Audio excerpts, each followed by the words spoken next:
Okay, so hi, my name's Shawn McCool, and this is my talk on when programmers start a business. So first, a few things about myself. That is my real name. It's something that I have to fight about on the internet quite a bit. I've been doing programming as a hobby for about 20 years, professionally for about 15. In the early mid-90s, I got into Linux, and I ended up doing a number of years of system administration. So, also I make games in my free time. And you can find me everywhere at this. Big Name is my company, and that's me and my designer. And we're just a two-person company, and we started about 3 years ago. My designer is kind of an outdoorsman as well. So I love that picture. This talk is a little bit about my company and a little bit about the journey that we took. There's a lot of types of businesses, and when we're working at a web design agency, and we have a developer and a designer, and we're dealing with a lot of trouble, and we're thinking we'd like to try this on our own and see if we can do something a little bit better. That's kind of the context I'm talking in. So if you're a small company or freelance, some of this stuff will be relevant, but there's a lot of different types of businesses, and this is just about ours. So I really quick want to talk about my previous job. I worked at a design agency in Nashville, and we had like 2 developers, 2 designers, and it was a pretty all right setup. We turned over a lot of work for music production companies and a lot of stuff that is a little bit high profile, and it was really nice to work on that kind of thing. But it was we had this workflow that kind of caused some conflict.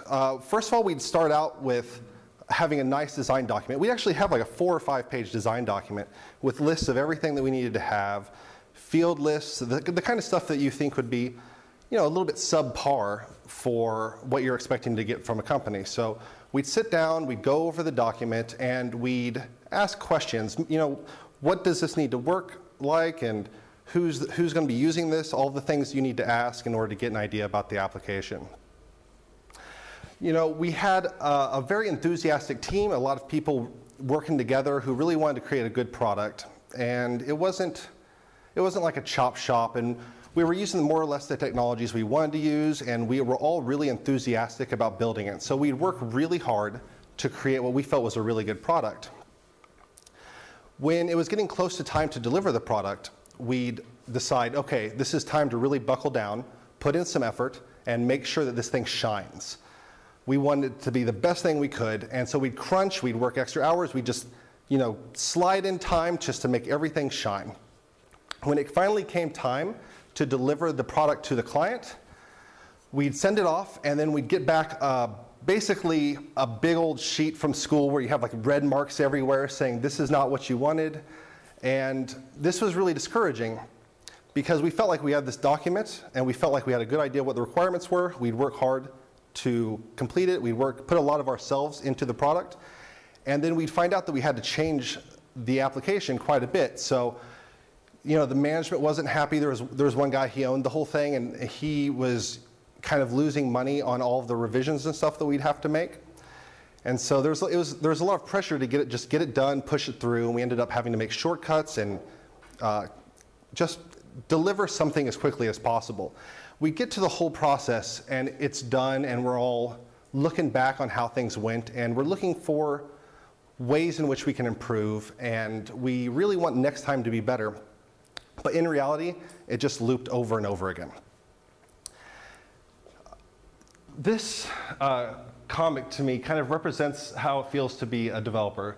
So you're working, and then you're excited, you love what you do, you go home and you just do it again because this is what you like doing. You're probably not like at a user group meeting if you're not really kind of into what you're doing.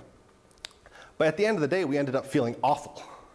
We felt like, we're working hard to put forward our best efforts, and we're doing good work. It feels like we're doing good work until it comes time to deliver, and then, we're not being appreciated. You end up internalizing the errors of the team so that, you believe that you're making a lot of errors when sometimes it's just not your fault. And I started thinking about how this was more of like a systemic failure. This was something that was part of the culture of the organization, and I started thinking that I kind of need to get out of here. I need to find a way to work that makes me happy, makes me fulfilled, where when I put forth my best efforts, I actually, get something back. And so we created a plan.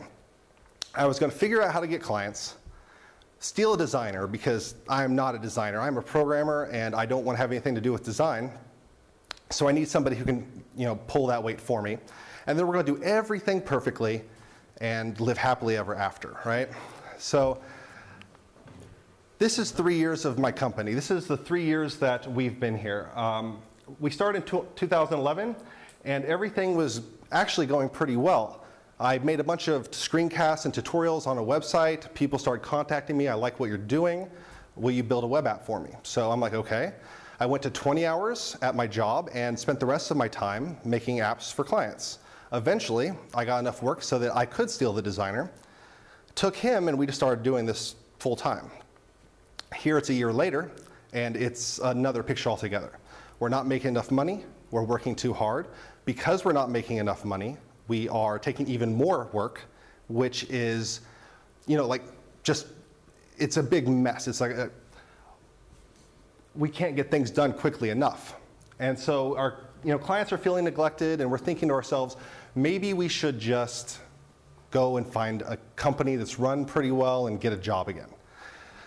Well, we stuck through it, and after redesigning the business model a few times and seeing what worked, we finally got to a point where things are relatively sane.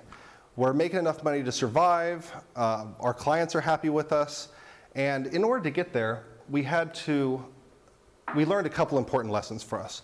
And so I want to talk about a couple things. One is choosing contracts, and when I say contract, I mean you negotiate a job with a client, and then everybody agrees that you're going to get paid and they're going to get a product.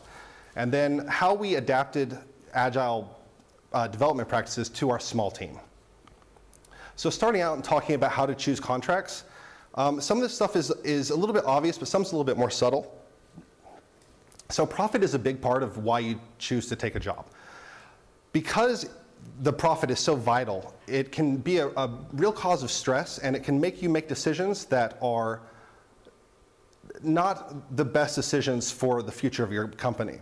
So we ended up multiple times, taking a job because we felt like we needed to fill some time, but it came back and bit us because we were so stressed out about the profit aspect.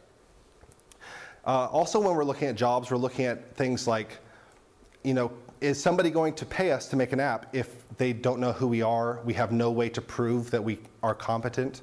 So, establishing portfolio pieces can be important early on. Sometimes you have a partnership in which people are funneling work to you, and that's nice. But when you can turn over work for a client, and then they come back to you again because they're satisfied, and then you can do more work for them, that's less work you have to do in order to recycle the whole process. And finally, word of mouth is something that I find extremely important, because you start out and you're selling somebody on an app. And by definition, the client is somebody who has enough money to pay you in order to get the product back. So the person who's making those decisions about who to use to build an app is probably closely related to other people who have a similar role, who can also make decisions about who to pay to have something built. So if one day somebody says, we need to have an app built, and they're just talking to someone else, well, that other person can say, yeah, these guys came and they built the app and we're satisfied, and then you could have a number of clients after that. So what happened with us is, after a year and a half or so of work, most of our work actually came from word of mouth, and no longer people are coming through us through our website, really, or I'm not worried too much about even the website selling our skills. So we just dropped the whole portfolio piece entirely, because we're getting all of our business through repeat business and word of mouth. Obviously, there's going to be experience gain inherent in every job you do, working with clients, working with projects and teams, technology. But when it comes to the risk of not getting paid and the risk of just not having enough money, we end up kind of butting heads with this guy. And this is something I didn't understand at all when I first started. When you take a contract, you're making a promise that you're going to turn over an application. You're making a promise that you're going to put in a certain amount of time in a certain window, and you can't really double book that time. So if you're feeling anxious about having enough money come in, you might make a decision to fill your time with a suboptimal contract, and that can keep it so that, you know, if a week later somebody comes up with an app that's a much better fit for you, the client has good chemistry, they share your values, then you might just have to turn them down. And this actually did happen to us. I took a maintenance job to handle somebody's legacy app because I was just nervous because next month we only had half of a month booked. And then not only a week and a half later, I started talking to this guy, and he had really great ideas. He had the same values as our team, but it was just not going to happen because he had a deadline and I was booked up.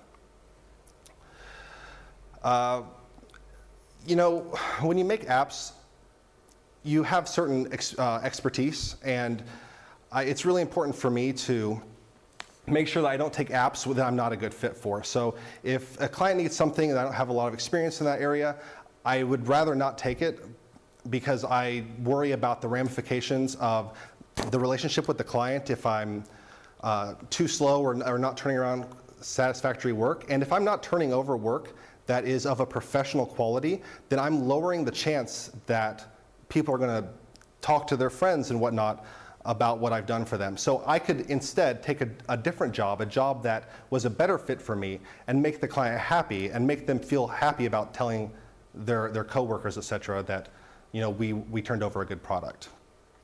And satisfaction is a cycle. So with applications, you know, you don't write it once and just ship it and it's the end of it, everything. It keeps going. So when the client first gets it, they may be satisfied, but then they ask for new features, and whenever you deliver, you have bugs, and they always start catching bugs. So they just get used to the fact that every time you're shipping code, that they have to go through and find all these bugs for you to go and fix and everything. And that decreases their satisfaction over time. So where they could have, in the beginning, said that, you know, this company is a great company to work with, over time they start to realize that there's a long-term cost to working with you. So by doing things that you're good at and things that you're, you know, confident with, you have a better chance of keeping that cycle of satisfaction rolling. When you talk to developers, a lot of times you hear them complaining about their clients, and a lot of times this is because you're working at a business that, you know, you have a dedicated role, you're a programmer, your boss, the people above you are choosing what you work on, and you're kind of delegated your aspect of the entire project. And it's understandable to complain about, you know, your boss or the client in that circumstance, but I feel like when you go out and you become a freelancer and you create your own business, then whenever you choose a client to work with, whatever problems you have that client are basically on you. It's your fault to find people to work with that are going to be a good fit for you, or your responsibility. I feel like up front you have to be aware. Is this client going to be high maintenance? Do you have to email them every day? Or, you know, do they have somebody who can keep their applications running? Are they going to come to you and say, hey, our stuff is broken, and expect you to come and fix it? If you talk to them up front about these things, then you can get a better idea if you're actually a good fit for the client. I think at the end of the day, when you're a freelancer or running your own small business, you have to really make sure that you're happy. Because there's a lot of large companies, there's a lot of companies you can go work for, and they work differently, and you can find a place that's good to fit for you. But, you know, you're going to die, and so if you're not working on something that's interesting to you, you should just probably not even bother. Unless you're perfect, things are going to go wrong. So I see a lot of kind of early developers, people who work for a while and then they decide they want to go out and do their own thing because they want to directly collect the bucks or whatever. And they talk to a client and they think, okay, here's a chance to turn over work. Maybe there's like a 30-hour budget on an e-commerce app, a small e-commerce app. So they say, if I really kind of push it hard and cut some corners, I can get something built, I can ship it, I can be done. But, you know, the reality is that time catches up to you fast, and you end up working for free, which builds resentment. and lowers the quality of the product and the relationship that you have with the client. When you have a maxed out budget, so your client says, we have 50 hours, and you say, okay, well, I can do that in 50 hours. What are the chances of your client's maximum budget being exactly the right budget that your team needs in order to complete the project? It's probably not right on. So if you're maxing out the budget, that seems okay. It seems like, yeah, okay, I'm going to make this app, and this is the amount of money I'm going to make. But there's a limitation here. When the budget's maxed out and then something happens and the client comes to you and said, we didn't realize that we needed this, but it's absolutely vital that we have this for launch because it's a major part of our business or something along those lines, then you either have to not deploy the app or build that part for free. So when you have a maxed budget, it's better to reduce the scope of the application to fit comfortably than it is to go ahead and try to deliver. Because anytime you're just kind of crossing your fingers and praying that you're going to be able to deliver on budget, that's a failure from the beginning. Has anybody here ever spent a lot of time writing something like a great shopping cart system or some subsystem that they were going to reuse over and over again and make an infinite amount of money in reusing this code only to have never used it again? So anybody who hasn't raised their hand, I'm considering a liar right now. This is what developers do because we get stuck in the idea that this is a really interesting experiment. I haven't really made something like this before. I'm going to sit down and I'm going to do it really well. And of course, by the time you put 20 hours into a subsystem, you have 20 hours of experience showing you how your original perspective was wrong. So I think it's really important, and I did this for like 10 years straight without ever noticing a pattern. But I think it's really important that you build towards the application and not build towards reuse. I think using good programming practices gives you as much reuse as is reasonable to expect. And if you start noticing that you're implementing the same thing over and over again identically, then take that system that's already been built multiple times, pull it out, and make it a package or whatever you need. Of course, some things are better packages than others. I have a database package, or database backup package, that it never needs any modification because all it does is go out and MySQL dump, gzip, S3 done, and there's just not much to say about that. But at the end of the day, and I couldn't talk about this enough, if you don't deliver a product that's professional, both on the front and in the back, then you're really cutting at what the future success of your business. So I think a lot of times businesses actually go down because they're not building up towards the future enough. I think having clients who repeatedly over time are able to sell your company for you is one of the most important things you can do. So just cutting up an app, shipping it, building it out of pre-built modules, stuff that's not going to grow with the client. These are things I think are really problematic for a business. So I'm going to talk for a moment about mitigating the risks that I just went over. And so agile development is all about looping over a single process repeatedly. So instead of the waterfall approach where you have one big scope, which is that design document I was talking about, those 5 pages of what it needed to be, with one big budget, and then at the end you just deliver the whole damn thing. We choose to have many scopes, many budgets, and many deliverables, all much smaller.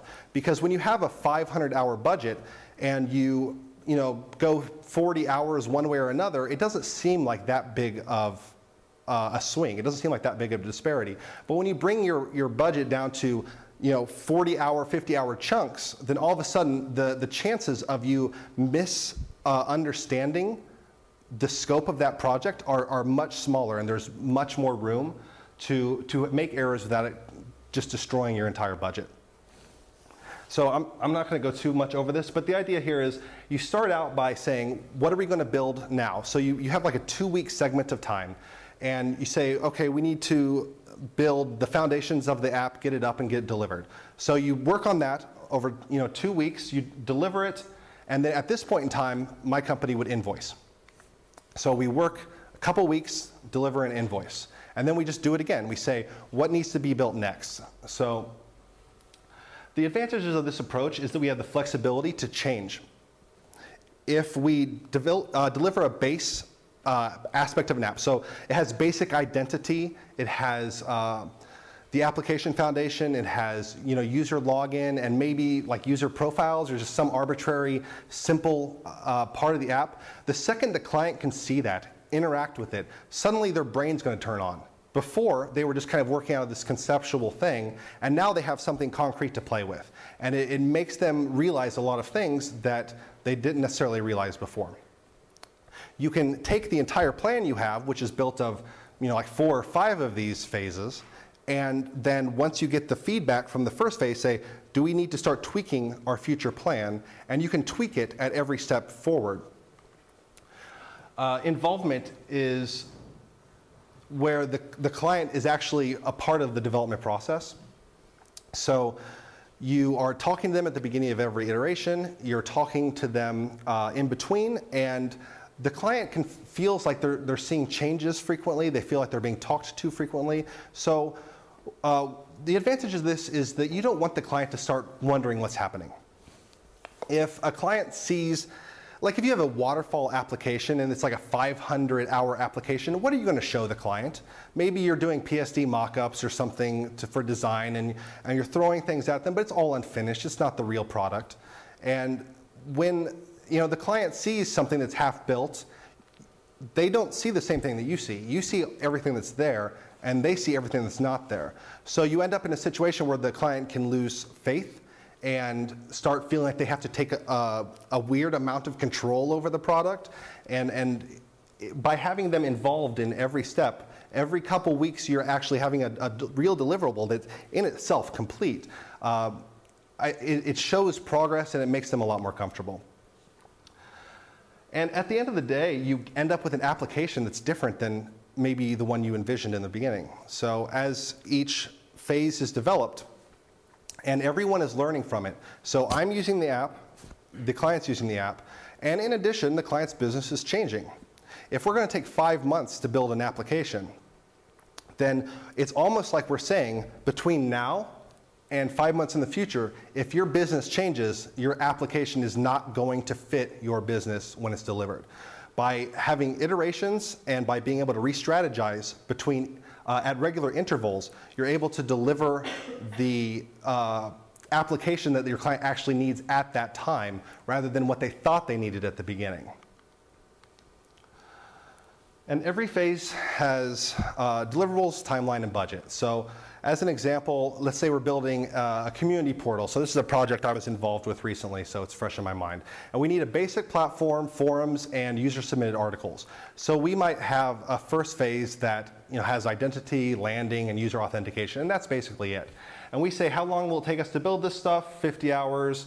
And for 2 people, we'll just say a safe time is 2 weeks. So we can deliver that in that time and then get some feedback from the client and do minor revisions on what's already been built.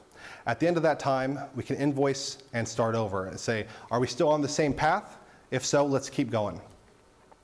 So we want to build a custom forum. Forum's a little bit more involved, so we take 3 weeks to do that, and we have to make sure that we fill the system with a lot of data and we test the performance of it so that down the road nobody's wrecked when your poorly developed forum just takes everything down. So again, we finish, we ship, we invoice, we say, is our plan still adequate? And if it is, we keep going. If not, we come up with a new plan. And then at the end, all this stuff, blah, blah, blah, 40 hours, 2 weeks. So at the end, we have this plan, and this plan is something that we deliver to the client. And we say, we're expecting the budget to be about this much. We're expecting the whole time of the application to take about this long. Usually we'll pad everything up a little bit to be safe. And we make it clear that these numbers aren't set in stone. So when we sit down and we approach a single phase of development, that's when we say, okay, we're exceptionally confident that the time is accurate and that the amount of turnaround is accurate. Because on a 50-hour basis, I can estimate, give me something less than 50 hours, I'll tell you how long it'll take me to make. I think developers actually have a pretty good idea of how long something's going to take, even though there's a stigma that's the opposite. I think sometimes what happens is, and this has happened to me, and where you'll be asked to give an estimate, and then you'll give an honest estimate. Maybe you make a number of mistakes over the beginning of your career, but at the end you figure out that my feelings plus this much extra padding delivers a reasonable estimate, and so you give that to your boss, and your boss says, we're not going to be able to approve that budget. So at this point in time, you're basically just saying, well, tell me what budget you can approve, because whatever number I give you is a fake number anyway. And so you end up giving if it's going to take 20 hours, you think, and your boss says, we need to do it in 12, then you say, okay, we'll do it in 12. And then when you actually deliver at 14, you're under what you thought you were doing because you really pushed it, but your boss feels like you're over budget, and nobody's ever happy because you don't get to say how much time something actually takes. They kind of take that away from you, and then they take their own failures and put them onto you. And it's hard not to internalize those failures and to believe them, because you're stressed out, you're not appreciated, and you're trying to do good work, but you just feel awful because nobody seems to think you're doing a good job. A quick summary of some of the more important things that we talked about. I really feel that lifestyle is super important. The kinds of jobs you take determine what your life is, determine what your future is. So it's how you spend your time that determines your future. So I think it's really important to take jobs in a large part based on what it'll mean for your life and what it'll mean for your future. I think large projects are exceptionally hard to manage and hard to estimate, so we should break them down into smaller projects. And here are a few notes that I have of things that I find affected me. In 2012, we were not making enough money. We had a bad pricing strategy, which we've corrected. But in order to deal with that, I tried to take more work. And a lot of negatives happened. And it took me about 6 or 7 months to work my way out of that. So I had the idea that, okay, I'm not going to do this again. I'm going to change my pricing strategy, learn from it. But I spent half a year fixing what I've done. During that time, my clients, they felt neglected. I was working all the time, but I just couldn't deliver fast enough.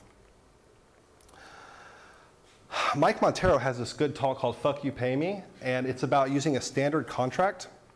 And I definitely think that anybody who's doing freelance needs to have a standard contract, because even if you're not planning on going after somebody legally, having that contract is like having a big buff friend near you. It's going to prevent that fight half the time.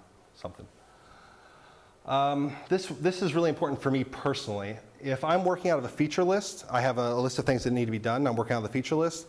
It's going to take me a lot longer than if I just said Monday I'm going to have this complete, Tuesday I'm going to have this complete. So by having deadlines set for myself, I get free returns. Just by sitting down and writing a couple words on a calendar, I get work turned over faster, and I save time and money.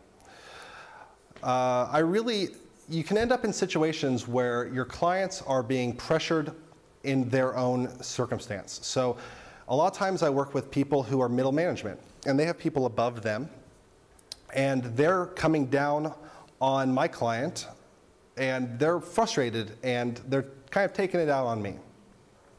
They don't know exactly what to do, and so I'm getting stressed out because they're coming at me with all this stuff, and I think that it's exceptionally important that you don't react emotionally and don't allow things to get hostile from your perspective. If you ever have to let a client go, it's okay. You can step back, you can say rationally, this is the reason this has to happen. You can make that presentation. But the second you become hostile or anything but civil and professional with the client, your relationship is poisoned forever.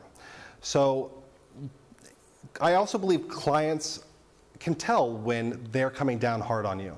And then when you work with them and help them get through the struggle that they're in, they remember that. They're appreciative, and then that's just another way that they're satisfied with your work.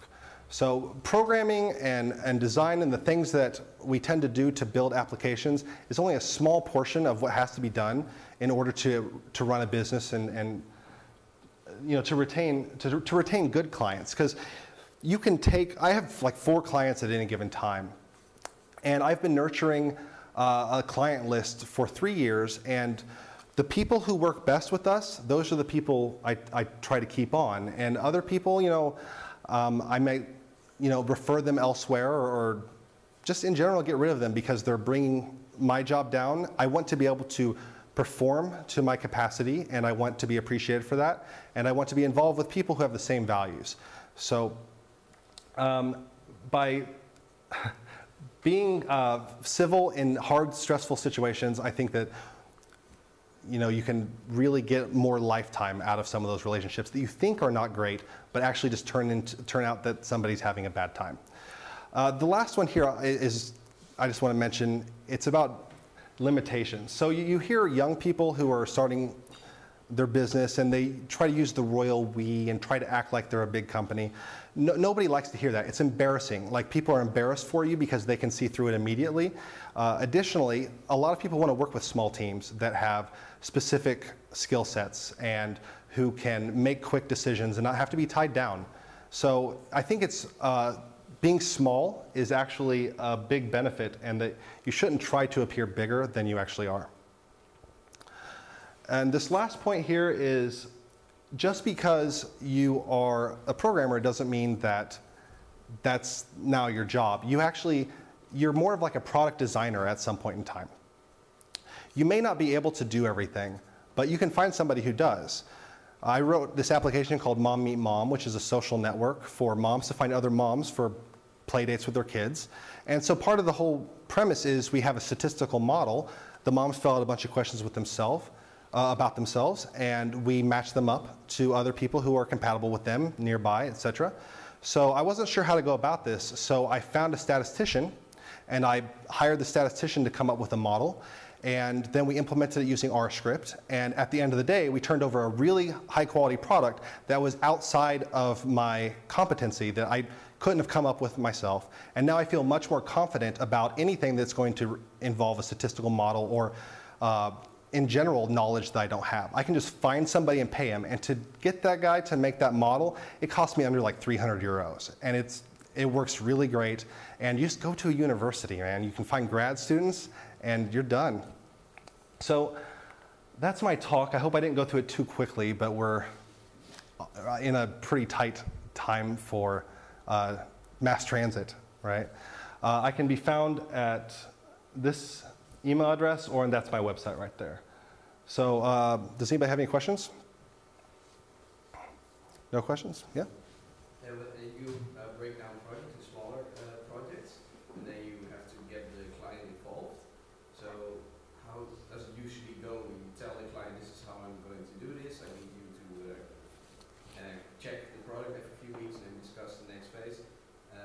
What's your experience with trying to communicate that aspect of your workflow to the client? Sure. At first, when we decided to charge hourly rates and not project rates, and when we decided to break the projects down, we were nervous that the clients were not going to be interested in that. We felt that project rates give a sense of security, and by knowing what the price is supposed to be, they can just say, okay, this is all that we're paying. When we decided to start actually doing this for real, we went ahead and tried it, and so far we haven't had a single bit of pushback. Now, I'm not saying that that wouldn't be anyone else's experience. It just so happens that the clients that we had didn't have a problem with this. Actually, the clients really like the fact that we're delivering something and they can see something on a regular basis. And so we felt like we would go to an hourly, we charge hourly. And this was like the thing that ended up saving our company, because by doing project prices, we ended up in kind of a mess with scope creep and everything. But when we said, when I sit down, I start my timer, I know exactly how much I'm making, suddenly things started to work out for us. And when our clients, they see how it works, and they see that we stick to our budgetary guidelines every sprint. So if we say it's going to be 50, 60 hours, a lot of times we are actually under that estimate because we're inflating the budget a bit to be safe, but at the same time, we're only charging for the time worked. So when the client sees that we're actually underbilling them, then we have instant trust, basically. So, we're not charging the maximum we can, instead we trade that for the security of knowing that we're getting paid.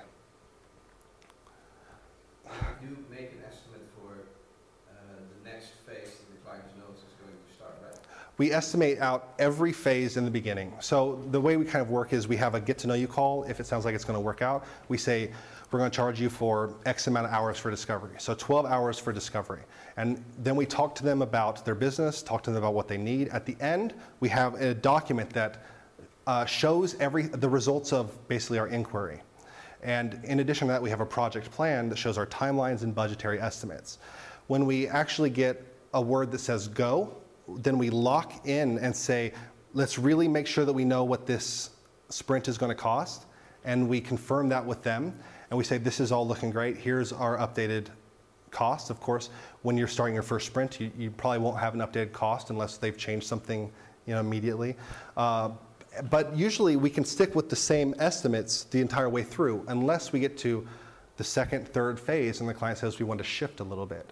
So what ends up happening is the client could say, I normally couldn't, let's say a client normally couldn't give 50,000 euros for an application.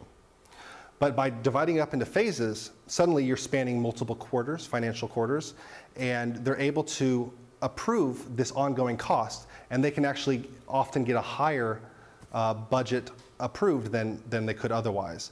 And so there's a lot of ways in which this works for them and works for us. And once you can get the client past the initial idea that we're just going to charge them what it takes, then I think that the results speak for themselves. Does anybody else have any questions? So maybe a very practical question. Often when you start out these kind of sprints, my experience is that after maybe some time, maybe years, the project has really grown, and sometimes the client will perhaps ask for something that will require a bunch of refactoring. How do you factor this into these sprints? Because usually it would require a lot of time. So Yeah. you refactor the code base to actually be able to implement a feature.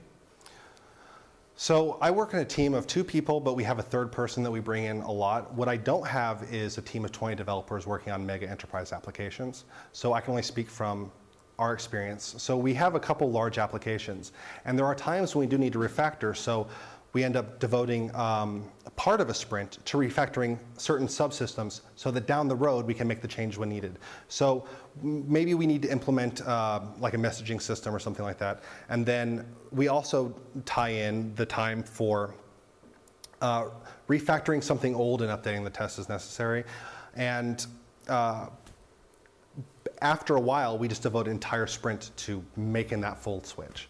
So that's the way we've done it so far. And if the client is the one that decides what you work on at the end, right? So if they say, well, we'd rather have this feature first and not worry about the refactor, that's okay, we can delay the refactor. But if they really want to get the feature that you need to refactor for, then they've got to put in the time.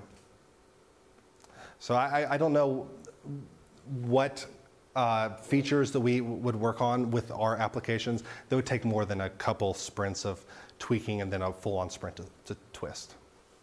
Do you communicate this to the client? And so we need to bill you this many hours for X amount of sprints just for preparation work? Yeah, so I might say what we need to do in order to get what you want done is we're going to have to do quite a bit of refactoring because the application is built for a different goal. So what we can do is we can keep working on some of the features that you want or some of the work, ongoing maintenance, and also be preparing for down the road to make the switch.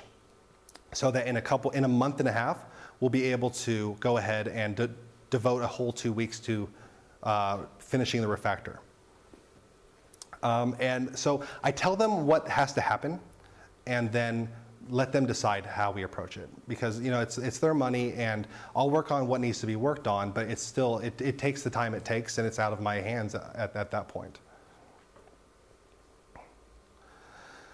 Okay, yeah. You said you don't like to do stuff you're not very good at. Mm-hmm. Isn't that missing a great opportunity to learn?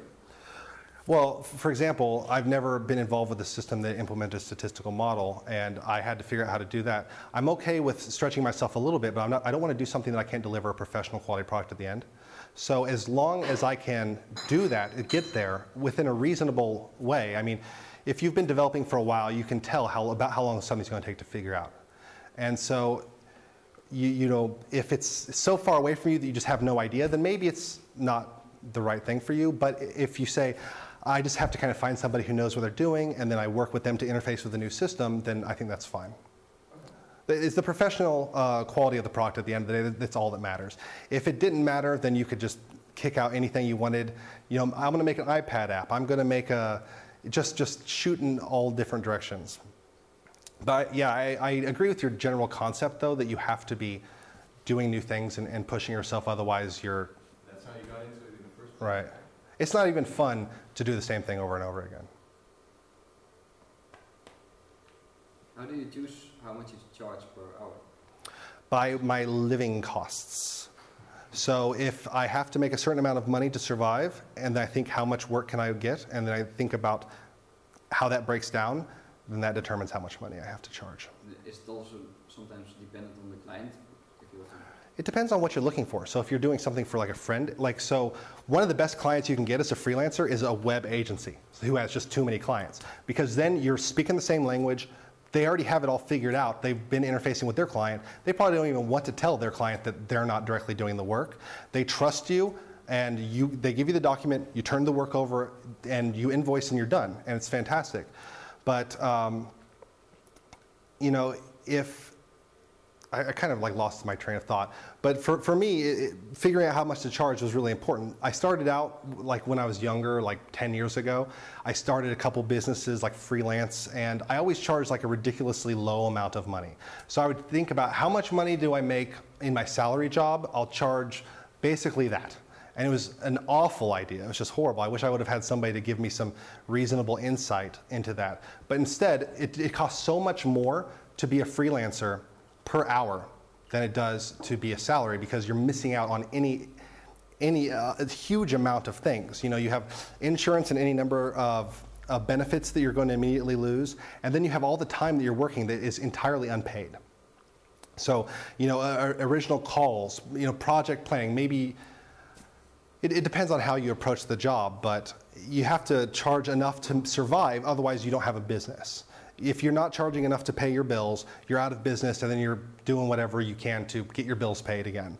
So if you figure out what your costs are, and then you figure out an estimated amount of work, then you can figure out what you have to charge. So what's your rate? What's my rate? We charge 90 euros an hour in Europe and 120 US dollars an hour. It's based on your lifestyle, I guess. Yeah, I guess. I'm an immigrant, so life is more expensive for me than a lot of people, and I have to figure out what to do, and we're at a point now where we're, you know, comfortable.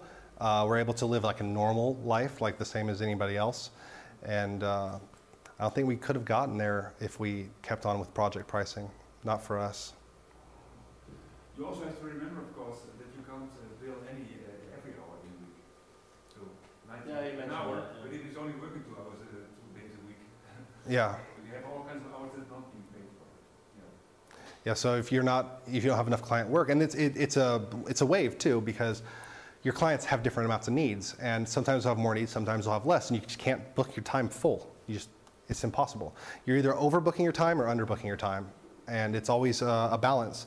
So you find a way so that if you're booking your time pretty close to your maximum capacity, you're probably feeling pretty comfortable financially. But it's just not reasonable to expect that you're always going to have that. And additionally, sometimes clients, you know, they won't pay you for a couple months.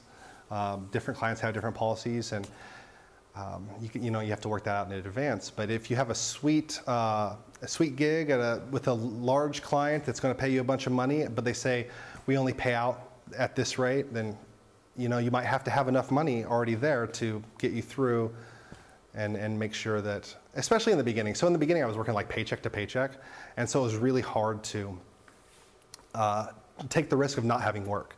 So I was taking jobs left and right, everything that anybody had come to me, it was awful. I was working with people who had no interest in my values or turning over products, quality products. I was just, basically a puppet on a string because I couldn't choose who I worked with. But if you're charging enough to get you through those tides where things are low and you're not having enough work come in, then you can still be selective and get more out of it overall. I've had employees, and maybe nice to know.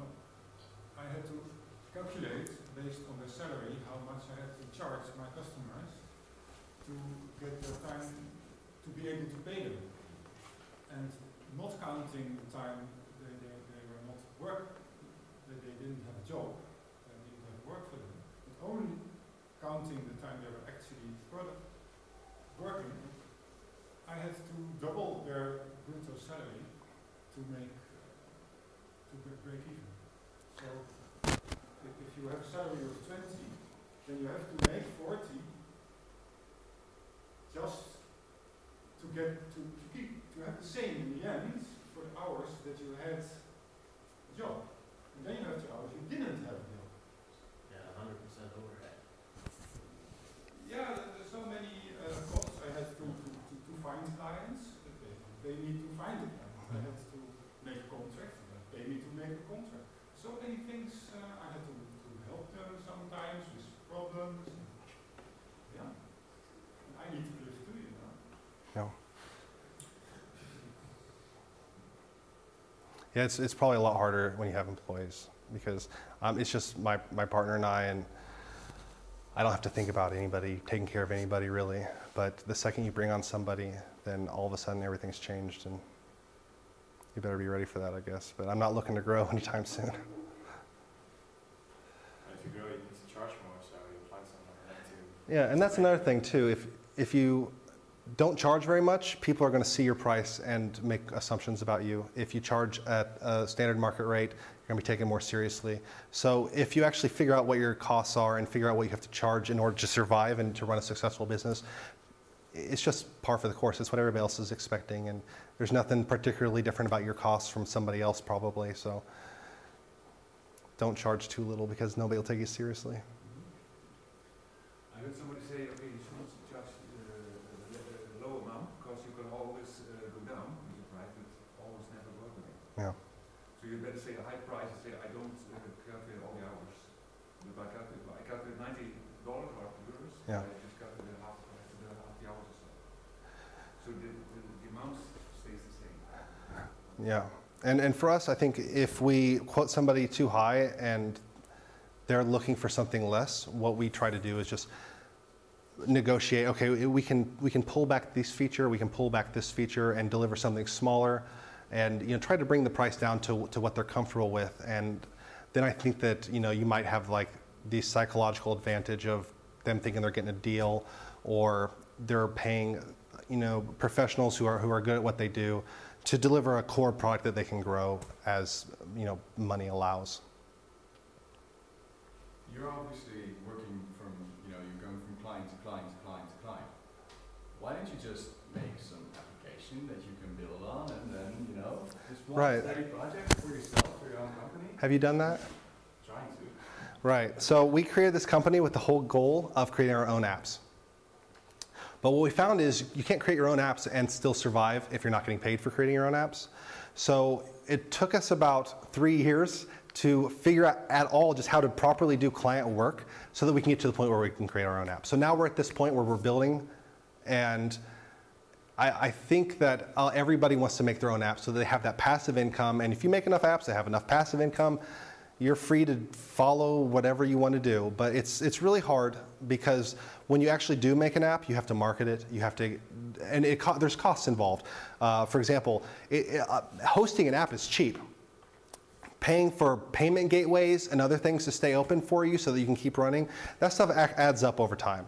So I think making your own stuff is generally the goal, but for us, we found that it was a little bit harder than we expected, and that we had to meet certain minimum requirements before we could even get started, and that took us years to figure out. Yeah, it's good to have something on the side, I agree. Yeah, and so when we even got started, we were working, both of us, 20 hours a week, for a boss and 20 hours for ourselves. So, I mean, if you just cut down your time, you can put whatever time you want to. Like, for example, let's say you're living at home with your parents and you have not a whole lot of costs. It can be pretty nice to take a part-time job and then spend all your time focused on either building clients or building your apps, or just really focusing on increasing your level so that when you really hit the next salary job, you'll be worth more. I'm doing that, except for living with my parents. So. Not the living with your parents thing. Well, you should consider it because it's cheaper. Do you know about the lean startup? This place? Coming here? Yes, I intend to go here more often. All right. Well, that's the talk. Thanks. Thank you.